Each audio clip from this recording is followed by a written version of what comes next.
And most of your stress is because you're thinking about too many things at once. In fact, when people don't do things, it's not because they can't. It's not even because they don't want to. It's because of the way they are focusing on what I call chunking things. When people don't follow through, here's what they do. I'll give you an example. Who here believes exercise is very important, but you don't exercise regularly? Let me see a show of hands. Raise your hand. More hands than most of us want to raise our hand, right? Now, who here really focuses, or I should say exercises regularly? Raise your hand. Regularly. Okay, great. Who here does not exercise regularly even though you believe it's important? Just be truthful. Okay, great. So let's see what the difference is here. A person who does not exercise regularly, I want you to raise your hand and I want you to tell me why you don't exercise regularly. Be truthful. Okay? Yes, sir. I don't have the time. Now, is that true? He even knows it's not true. He's going to answer you first. No. But it feels like he doesn't have the time because time is emotion. And he's got so many other things he is focused on getting results in that adding this to the list seems like a lot, right? And the other things are very important to him, like his business. I don't have the time. He has the time. What's the real reason he doesn't do it? Because of the way he thinks about exercise. When he focuses on what it would take to exercise, he does it very differently than someone who follows through. When you think about exercising, what's involved?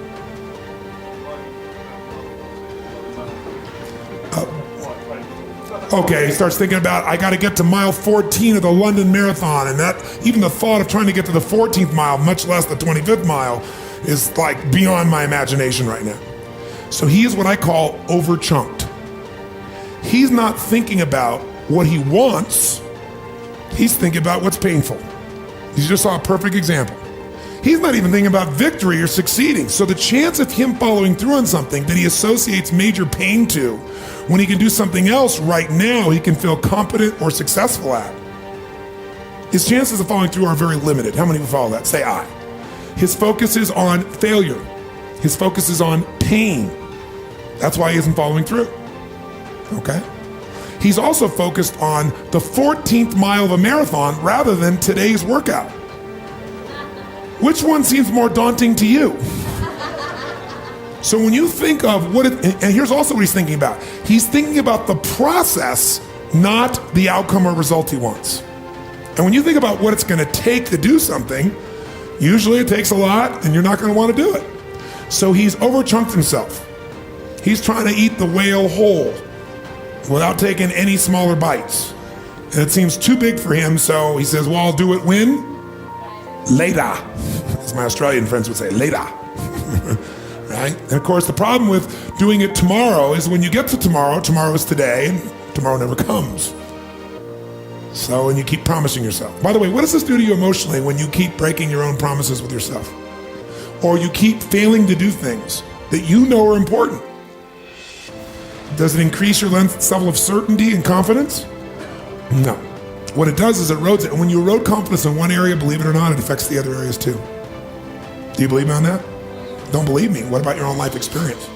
Maybe not one area, but it starts to be multiple areas. It sure does. Another reason why somebody doesn't exercise or do anything is because they don't just chunk it too big, they chunk it in too many details. I'll give you a perfect example. So I asked somebody one time, I said, okay, how important is exercises? Oh, exercise is extremely important. Really? Okay, good. And tell me, why don't you exercise regularly? Well, I just don't have time. Okay, everybody gives that answer. That sounds wonderful. So tell me though, don't tell me about how much time you don't have. Tell me this. When you think about exercising, what do you think about? Which is a way of saying, what do you focus on? And so this woman says to me, well, my gosh, I mean, what do you mean what do I think about? Well, let's say I said to you, you got to start exercising and I'm going to put a gun to the head of your children and I will do very horrible things and hurt them badly if you don't exercise. Could you do it? Oh yeah, I could do it.